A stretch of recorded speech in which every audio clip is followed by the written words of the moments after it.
Hello everybody and welcome back to lesson number 3 on how to crochet.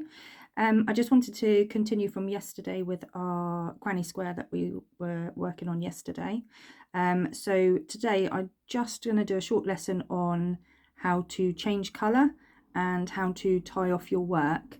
So I'm just going to quickly show you again. So I'm starting a granny square now. Don't worry, I'm going to pause the video and work through it so you don't have to watch it all again.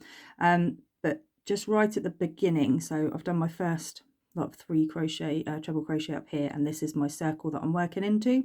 This is the starting tail of my work. So I just wanted to show you that what I'm doing at the beginning is I'm just following that tail around the circle and working over the top of it, so that when I do my treble crochets they are just holding that tail in place, and then when I finish it's okay just to snip the tail off at the end because it will be wrapped around here and it won't come undone again. So that's just the beginning tail. Once you've gone right the way round, if you've still got a little bit left, you can use a just a blunt headed needle with a large eye, and you can just thread it back through here through your stitches again, sort of another 1 or 2 times, and then just snip off the end just to make sure that it's nice and secure. Alright, so I'm just going to finish this round and then I'm going to show you how we change colour. Okay, so I have finished my first round of orange and now I would like to change colour. You can see on here that I have worked my tail piece into all of these stitches all the way round, and this is just a little bit left. So you can just push it this end with the needle back through there, but as this is just an example, I'm just going to chop it off now out of the way. Okay, so I've completed my first square and I have slip stitched into my first chain 3 to join the whole thing together to make it complete. Now what I'm going to do is I'm going to turn my work again and I'm just going to slip stitch again into this corner, so it's gone right the way through. Slip stitch, so I'm back into that corner, and then I'm just going to hook the wool, pull it through a little bit extra, and then up here I'm just going to snip it off and then put my hook back through and pull it all the way through. So what I've done is I've just fastened it off. Now this is how I do it on a granny square. I'll get the orange out of the way. So I have just finished the granny square and my tail is now in this corner, and the reason I do that is because I'm going to join my next colour, my green, into this corner, and I'm going to start here and then I'm going to work my way round this corner and I'm going to try and tuck the tail in as I go as well, and then it just helps to tuck it in out of the way. So then to join the next round I'm going to get my new colour, which is the green, and I'm going to make my slip stitch to have it on my hook. And then what I'm going to do is I'm going to put it through the hole, hold the wool back here, and then I'm just going to slip stitch it on so it's now attached to there. Now what I also like to do is to put both my tails just to one side in my hand here, and I hold on to this bit here. So I've just got my tails out the way, and I'm going to start off with my chain 1, 2, 3, and then I am going to do another 2 treble crochets in this corner to make my little cluster of 3. 1,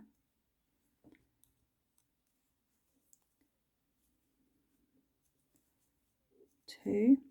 I'm going over these tails as I go, and then I'm going to do my chain 3 to make the corner, and then I'm going to put another 3 treble crochets into the same corner whilst holding the tails out the way and just working over the top of those tails to keep them out the way.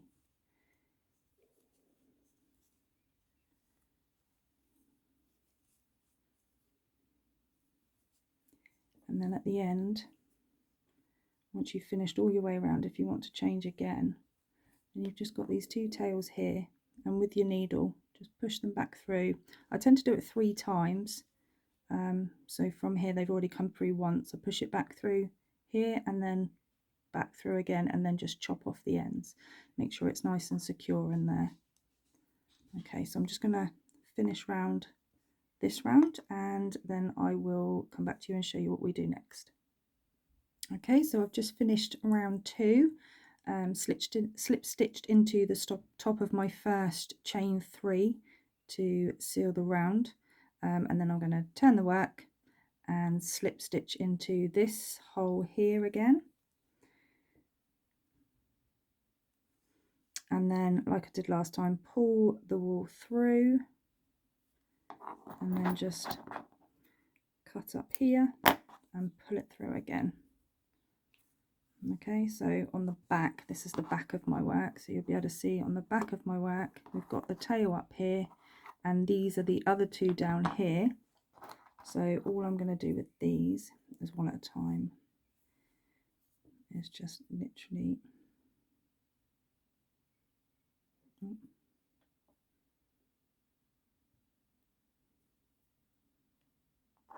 take one at a time, and I miss over this first one here, and I just go through these stitches. You can go right the way around if you like and go through the next lot of 3. So it's gone through all 6 stitches there. I pull it through and then miss over the first one again and back through all of them and just pull it through, and then I'll just snip off the excess. So you'll see, you might have to have a little fiddle and make it look good, but you can see once you start going around, the tails all disappear and they're just hidden inside the work so that it doesn't come unravelled.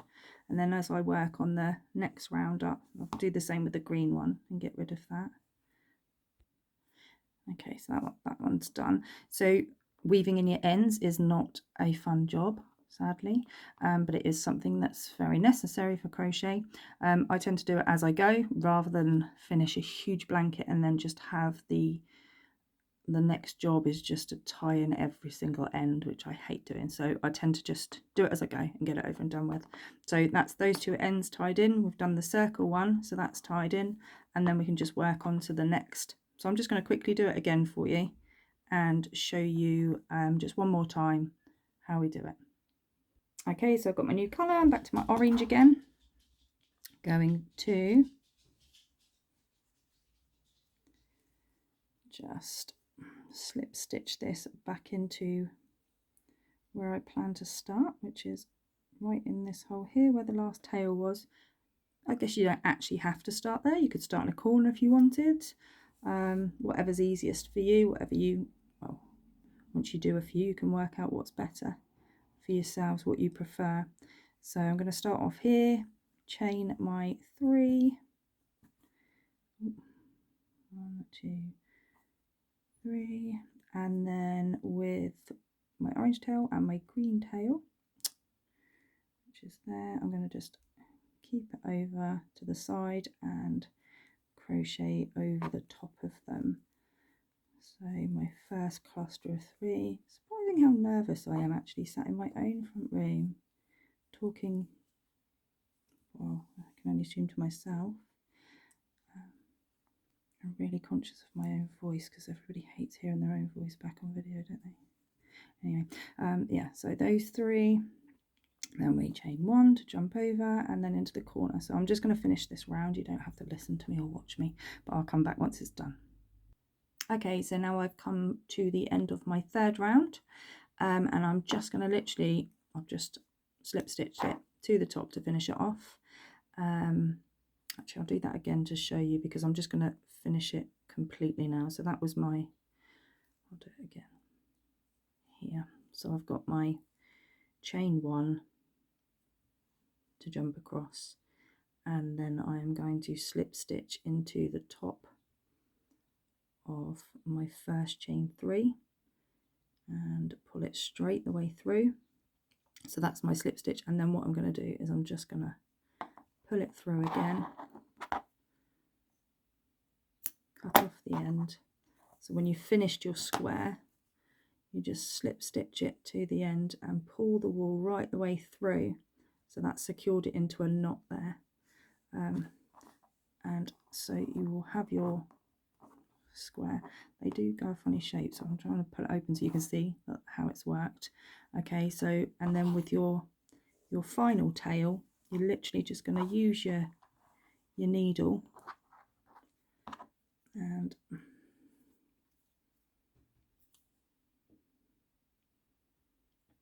we are going to just, there's no science to this, you just literally just try and push it back through your work in a way that it's not going to be seen and not made to be too bulky. So I try and get it through a few of the stitches back down to, so I'm at the bottom of the stitch again here, so then I can run it through these stitches again, through here, and then I go another time. You do it a third time if you wish. I'm just going to finish there, and then try switch those off, and there we go. So then it is all completed, no ends, all sewn in, it's all completed, ready for you to create something else with it. Okay, that's all I'm going to show you just for today, and I hope that's helped. Thank you very much.